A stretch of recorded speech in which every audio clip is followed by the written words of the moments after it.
Could an obsolete anti-tank rifle from the late 1932 still be to understanding modern weapon development? You might be surprised. We are diving deep into the boy's rifle's surprising effect, its overlooked role in combat infantry, and how it influenced early war tactics more than many expected. Underside plate near normal impact, and from a solid rest, the boys. 55 could penetrate early Panzer armour at up to 300 yards. April 1940, Narvik, Norway, British Army detachments, and Royal Marines Major General Pierce Joseph Mackesy. Snow over rock. A fjord wind that bites. A weapon that looks too long, too blunt, too simple for what is coming down the valley. A 55-inch rifle on a bipod. 2 men drag it to a slab of granite and go still. The barrel cools in the wind. Modern eyes expect rockets and shaped charges, but in 1939, 1940 thin armour could still be opened by a high-mass 55 caliber AP round. Modern eyes expect fire and smoke that eat steel. Early war eyes saw something else. Thin plate, rivets, light trucks with turrets, tracks that rattled like tin. The first months of this war were not yet the Iron Storm. They were speed and nerve and armour that could still be pierced by a bullet with enough mass and enough speed. The boy's rifle arrived with a narrow promise: defeat early war light armour, especially Panzer I and Panzer II during raid and reconnaissance pushes, a straight line of steel and recoil pads, a 5-round magazine, a crew that learned fast to load, to steady, to breathe. Designed before the storm, when planners feared raids by Panzer I and Panzer II ORSF AC light tanks and Sd.Kfz, 221 over 222 armoured cars on airfields and roadblocks. The idea was plain. Give the infantry a thing that can answer the clatter of tracks. Not a gun towed behind horses, not a heavy piece that needs a team. A thing 2 men can carry, a thing 1 man can fire when the moment snaps. The threat rose fast. Germany moved with light divisions and fast columns.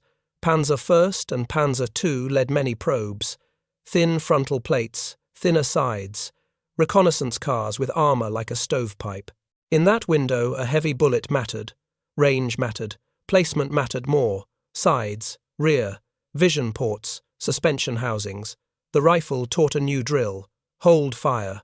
Let the machine turn. Pick the side seam near normal to the plate. Squeeze.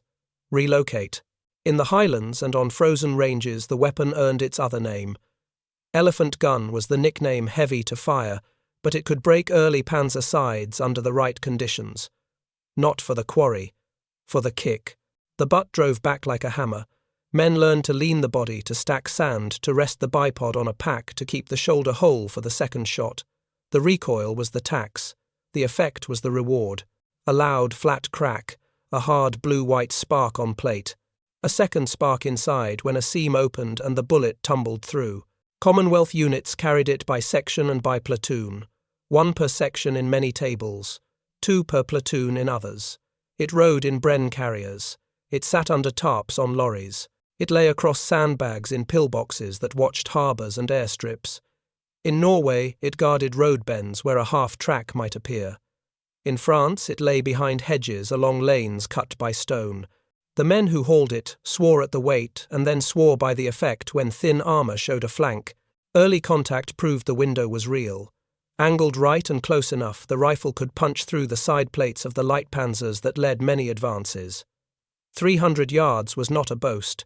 It was a limit with rules: level shot, good rest, plate near normal, hit the door seam, hit the engine cover, hit the track roller to break motion. The weapon turned into a plan. Stop the lead car. Force the column to bunch. Call mortars. Bring the anti-tank gun forward. Buy minutes. Minutes equal lives. The men learned where to wait. Crossroads that forced a turn. Bridges that narrowed. Forest tracks that pushed a column into single file. Town corners where a house shadow hid a muzzle. The rifle found a home in these angles. It did not win battles alone, it bought minutes by disabling tracks and idlers so anti-tank guns could be brought forward. The shock went both ways. German crews laughed at the long rifle until the plate sparked and a gear locked. They called it an elephant gun as a joke. The joke faded when a visor shattered. Thin armor did not forgive. Light steel let speed happen. Light steel also let a single heavy round break the rhythm of a march. In that early season, before thicker plates and new shapes arrived, the boys found targets that could be hurt and found men who would carry it despite the bruise it left. Back in depots, the schools kept pace. Range cards for villages and road nets, diagrams with arrows on tank sides, drills to shift after each shot. The rifle was a bridge from one age to the next. Past the bridge lay shaped charges and rocket tubes.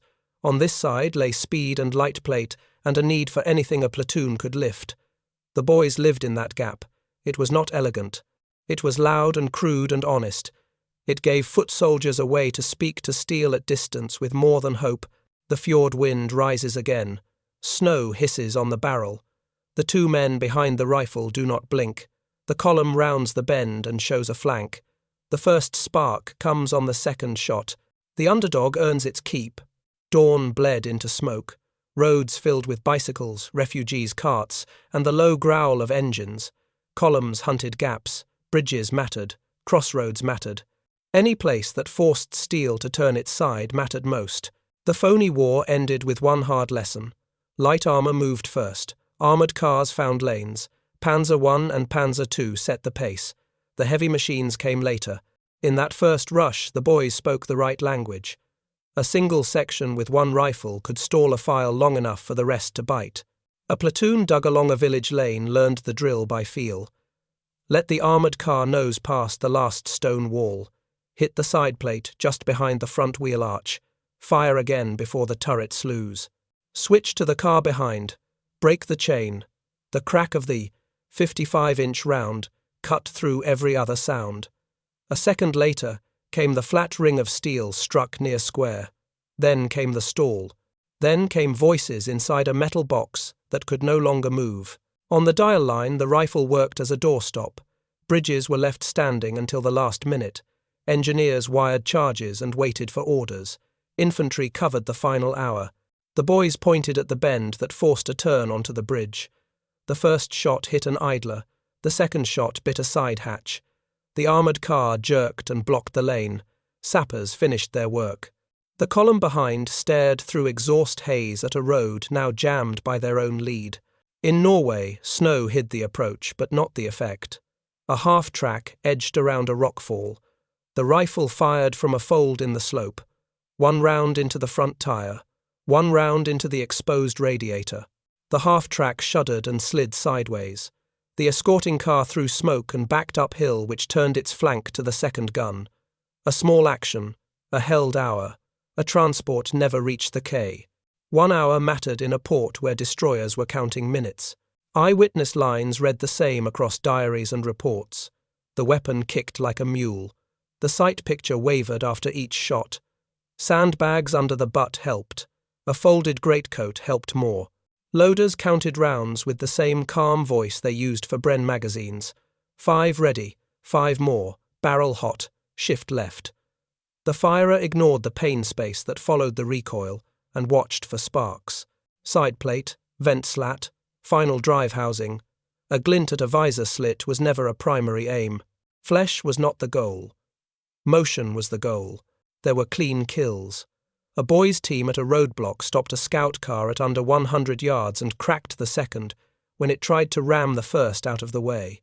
There were ugly trades. A 2-man crew held fire too long and drew the co-axial machine gun. The loader died. The firer lived and hit the sprocket as rage more than plan. The car slewed and went nose first into a ditch. The lane closed. The platoon survived. The price was on the ground behind the bipod. The weapon found a tactical niche that doctrine had not fully written yet. Anti-tank guns of 2 pounds did the decisive work, but they were few and they were heavy. Mortars punished the halt once a column bunched. Rifle grenades and sticky ideas were still in the future for many units. The boys bridged the gap between the first sighting of armour and the arrival of heavy help. It was the tool that turned a straight road into a trap by taking away the lead vehicle at the worst place for the enemy. Boys. 55 AP WMK. 1 penetrates 21 mm at 100 yards and 16mm at 300 yards. The later WMK, 2 tungsten limited issue from 1941-1942 reaches 30mm at 100 yards and 23mm at 300 yards. Plan shots for near broadside impacts and avoid sloped plates. 300 yards against side plate on a light panzer with near normal strike gave a chance. 200 yards gave a better one. 100 yards inside a village corner gave a lesson. Angling mattered. Obliquity could turn a sure punch into a skip. Crews learned to let the target fill the sight ring. They learned to place the bipod on wood, not on stone, to tame jump and keep the second shot fast. They learned to move after the second shot, no matter what, because machine guns correct faster than a bruised shoulder can. German reactions shifted with each day. Laughter became caution. Caution became a standard drill to cover flanks and to throw smoke on narrow streets. Armoured cars slowed near turns. Panzer I and Panzer II closed hatches earlier and kept a longer interval. That hesitation was victory enough for infantry, whose job was to buy time and shape ground. Blitzkrieg was speed plus shock. The boys did not erase speed. It interrupted shock. A column that expected to roll found itself paused by a jam of dead weight at the head. A commander who expected to pass through with no dismounts now had to clear houses. The clock moved. Higher ground units shifted. Guns reached prepared emplacements. Evacuation convoys made the next village. A rifle had carved minutes out of an attack schedule measured in minutes. There were limits, and they showed quickly. Angled plate on newer Panzer II variants turned many shots. Early Panzer III introduced thicker faces that demanded suicidal range for a chance. But in the first weeks before those faces and skirts spread across the front, the rifle justified every bruise it gave and every curse it drew from the men who hauled it. A loader remembers a silence after the third shot. No engine noise, just the hiss of a punctured radiator. The firer blinked tears from the recoil and said one word with no joy in it: move. They moved because they knew the answer would be fast and angry. The lane behind them filled with men who had lived one more minute because a heavy bullet had met thin steel at the right angle. The enemy learned. Armour thickened. Angles sharpened. The easy seams vanished. What had been a thin door became a layered face. What had been a square plate became a slope that turned heavy rounds into glancing sparks. The window that favoured a long rifle began to close with each new column that rolled past the frontier. The tank evolution problem wrote itself on steel. Panzer II received better side plates. Panzer III brought heavier faces and better internal bulkheads. Panzer IV matured from a support gun tank into a true battle tank with armour that punished frontal bravado. A round that had torn through light car bodies at 300 yards now bit and bounced at 200. At 100, the recoil still smashed the shoulder, but the plate held. The rifle had not changed. The target had. Infantry adapted in the only direction that made sense. They kept the rifle out of duels and put it back into traps. They stopped aiming for the turret face and went back to motion kills. Vision slits and driver flaps grew smaller, so the team shifted aim to what could not be thickened. Tracks, idlers, radiators, final drives. The boys kept columns honest by breaking the leading vehicle in a place that forced a jam. That remained a valid trick even when shells could not be expected to pass into a crew compartment. Ammunition evolved in step, harder cores, cleaner propellant. The crew learned to read barrel heat and mirage and to pace bursts so that accuracy did not drift at the moment when a single inch decided whether a drive sprocket lived. Range cards on village lanes added notes that sounded like quiet prayers. 200 yards, side only, avoid severe obliquity, fire shift, relocate. The rifle was no longer a promise of penetration. It was a tool with rules. Beyond tanks, the rifle refused to retire. It found targets that wore no rivets. Parked aircraft on forward strips, trucks under canvas, ammunition lorries with wooden sides, rivercraft that nosed along jungle banks with low freeboard. The same weight and speed that hurt thin armour also shattered engine blocks, cracked water jackets, and snapped prop shafts. A boy's round through an engine mount ended a chase before it began. A round into a loaded cart stopped supplies from reaching a crossroads where a platoon waited for bad news that never arrived. Fortifications made a strange new stage. The rifle did not eat concrete, but it spoke through loopholes, shuttered embrasures, and timber. When an enemy machine gun stitched a lane from a barn loft, a boys' team put a 55-inch line through the barn wall and turned the loft into splinters. When a bunker's periscope slit winked light, a single round spider-webbed the glass and blinded the post long enough for smoke and grenades to finish the job. The weapon became a battering ram for small apertures and a key for doors that were not meant to be unlocked by rifle fire. Commonwealth service stretched the life of the gun across theatres. In the desert, the rifle rode on carriers and trucks as an anti-vehicle stinger that punished soft convoys and light cars at long lanes between wadis. In East Africa and Syria, it served the same role on narrow mountain roads, where one disabled vehicle could decide who held a pass at dusk. In Burma, a patrol used it to punch holes into river barges at short range and to breach light timber bunkers before charges went in. In the islands north of Australia, it shot out outboard motors on night raiders and tore through the thin skins of landing craft. Home units kept it in coastal watchposts, where a single round at a landing ramp could send a craft back out with a hole that no pump could beat. Training and logistics set the tempo. The rifle demanded space and sand and time. New firers learned to ride the recoil instead of bracing against it as if it were a wall. Loaders learned a rhythm that respected the 5-round magazine and the pause to check for position of the next target. Armourers checked barrels for throat wear and replaced recoil pads that split under the work. Units wrote carrying drills that treated the weapon like a small gun, not a big rifle with slings, rests and planned positions pre-marked on range sketches. Weight-shaped tactics. 2 men could move it, but not far, not fast, and not happy. Crews cached ammunition forward before a fight, and they accepted that a move of 1 house width might be all they could manage between bursts. Commanders placed the team as if they were placing a light gun, not a skirmisher. Cover first, field of fire second, escape route last.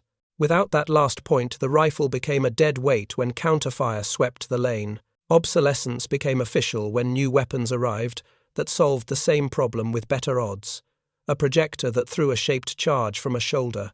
A launcher that sent a rocket with a cone that bit steel by chemistry rather than brute force. The boys slowly slid down the scale from anti-tank to anti-material, from lead punch to supporting tool. It did not vanish. It simply moved sideways on the board and kept doing work that mattered in dozens of small scenes that never made headlines. In those scenes, the rifle left a philosophy behind. If infantry cannot match thickness, then infantry will match vulnerability. If a gun cannot win the duel, then the gun will end the sprint and force the duel to happen where the infantry has friends and angles. Every later man portable answer carried that lesson. Get the right weapon into the right 50 yards of ground and create a pause that the rest of the platoon can turn into control. A loader once described the moment in words that needed no polish. We stopped it moving. That was enough. The rifle had grown old against tanks, but it had not grown useless against a war that still depended on motion and supply and narrow places that punished any halt. It was not a relic. It was a lever. The rifle looked like a hammer built by a shipyard. Long barrel, huge break, square shoulder rest with a spring to tame the blow. A magazine sat on top like a fin. The design said one thing with no poetry in it. Drive a hard core at high speed and trust physics. The bore was 0.55 inch. The round was heavy and long. The propellant charge filled a fat case that burned quick and straight. The muzzle brake cut the whip, but the force still came through the stock like a beam. Every part existed to push energy forward and to survive the answer that came back. The layout forced a crew to learn a rhythm. The top-mounted magazine gave gravity to the feed and kept dirt away from the slot, but it blocked a straight line to the sights. The firer learned to lean down the left side of the spine and find the black ring fast. The bipod steadied the mass but did not erase jump. A folded coat under the butt saved bones when the shot broke. The recoil system did work, and the brakes spat a harsh side blast that taught loaders to kneel exactly where the wind of gas would not peel skin. Nothing about the weapon lied to its user. It told the truth with each pull. You will pay for the shot. Pay anyway. Ammunition was a world of its own. Hardened steel cores first, later scarce hard alloys for special lots that bit better at range. The case carried a simple primer and a loud voice. Armourers taught crews to watch case mouths for splits and to keep oil away from cartridges because oil on brass in high-pressure work turns a chamber into a place where cases stick and heads tear. Barrels wore fast under haste. The rifling told a story to any eye that peered down the bore before dawn. Clean, but not too clean. Light oil pulled tight, then pulled out. No gloss, no slick. Training met physics with craft. New firers flinched. Instructors fixed flinch by taking away mystery. Dry fire drills with a dead round. 5 slow shots with full kit and full pads. A focus on breath and on the moment when the sight ring sits like a coin on the chosen seam. The loader learned to speak in a low line that gave count and target without stealing focus. The gun spoke in teams. The team moved as one object with 2 minds. The first course goal was not speed. It was a second shot that stayed on the same sight line, and a third shot that happened from a new position before the enemy found the range. Logistics bent around weight and blast. The rifle was carried like a light gun, not a sweetheart of a skirmisher. Slings across 2 shoulders, muzzle forward, bipod folded, pads tied on with care so they stayed when things turned wet and rough. Ammunition tins rode in carriers and in handcarts. Patrols cached tins in cellars near likely positions to cut the burden on the move. Range work consumed barrels and pads, so units rotated live fire among crews to keep everyone honest without burning out the limited spares. Night fire got its own rules. The break flash printed a man on a wall. That made position change not a suggestion, but a law. Design choices carried a quiet doctrine under them. The weapon did not pretend to be a duel winner against mature armour. It was a troublemaker that broke motion and nerves. It demanded ground that could channel a target into a flank and a team that could vanish after 2 shots. That doctrine outlived the gun itself. Every later man portable answer kept the idea that infantry needed a tool to force a pause on steel at short notice and in tight places without waiting for a towed piece. When shaped charges took the field in a portable form, the centre of gravity shifted. Chemistry cut steel better than mass could at human scale, and it cut at angles that once turned solid cores. Yet the boys had left a path that the next answers walked. A 2-man team, a weapon that could be manhandled into a window and braced on a sill. A sighting method geared to pick a seam rather than paint a whole silhouette. A crew drill that moved after every burst as if the enemy already knew the map. A trust that a small group could make a column do something it did not plan to do. There was another legacy that sat outside the tank duel. The category did not vanish. It changed its name. Anti-material rather than anti-tank. Engines, generators, aircraft skins. Radar sets behind thin covers. Light craft at river mouths. A heavy rifle with a hard core still had a voice in those worlds. Post-war designs in other calibers took the lesson and refined it. Better stocks, better brakes, optics that did not fog, materials that spared the shoulder while keeping the muzzle honest. The roll stayed, the details matured, even the rough edges taught. Muzzle blast forced a discipline about placement and backstop that later crews of other weapons kept as a habit. Recoil taught a body mechanic that helped any soldier who would one day manage a launcher that also kicked. Magazine and feed taught maintenance that made the difference between an idea and a live tool after a week in rain. The weapon was a stern teacher. It produced crews that were calm, under a noise that startled the untrained and precise, under a kick that punished haste. In museums, the rifle looks like a brute from a short era. On a table full of elegant later shapes, it seems out of place, but the steel, in that long barrel, carries a set of choices that many later weapons still honor. Make a small team decisive inside a narrow window of time and space. Give them a tool that is simple enough to survive grit and cold and shock. Teach them to use ground, not just fire, as the true force that breaks an attack. This is what the design said without words. A memory fits inside that philosophy. A lane, a bend, A side plate that shows for 1 second longer than it should. A pull that hurts. A pause that saves a unit. The rifle leaves the ground and is already moving to the next place. Memory favors thunder. Memory favors weapons that burned through armor and left spectacular holes. Memory forgets the workman that held a road for 10 minutes and then vanished with a bruised shoulder and a ringing ear. The boy's rifle lives in that quiet margin where the result mattered more than the spectacle, and where the credit flowed to larger guns that arrived because a small team had bought them time. It is easy to miss a tool that was designed for one thin slice of a war and then kept finding new slices as the war changed shape. The story becomes clear when you stand close to one in a museum and let the weight speak. The barrel is longer than a man's reach. The break is a steel mouth that looks like it could bite. The magazine sits like a dorsal fin. You can see the places where hands polished the parkerizing thin. You can see the dents on the butt plate where rocks and walls pressed back. This is not a relic that pretends to be graceful. It is honest about what it did and what it cost to use. Collectors see the same truth through different glass. The rifle is a landmark in a line of ideas. It is the point where infantry reached for an answer that did not need a limber or a tractor or a battery. It shows the leap before chemistry took the lead against armor. It shows the last stand of mass and speed at the scale of a human shoulder. The parts reflect that phase. Heavy springs, thick pins, a brake that throws wind hard to the side, sights that are stout because anything delicate would not have lived long in the hands of men who crawled through rubble and snow. The joke misses the ledger. The ledger counts broken axles on narrow lanes. It counts armoured cars that never reached a bridge on schedule. It counts aircraft that never left a forward strip after a 55-inch round found a cylinder bank.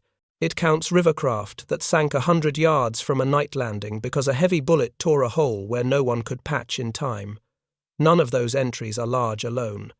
In war, enough small entries tilt a page. Lessons endure because they are cheap to keep and expensive to ignore. The first lesson is ground. A long rifle could not command an open field against a mature tank, but it could command the exact corner where a column must present a flank to turn, and that is where an infantry section wins or loses an hour.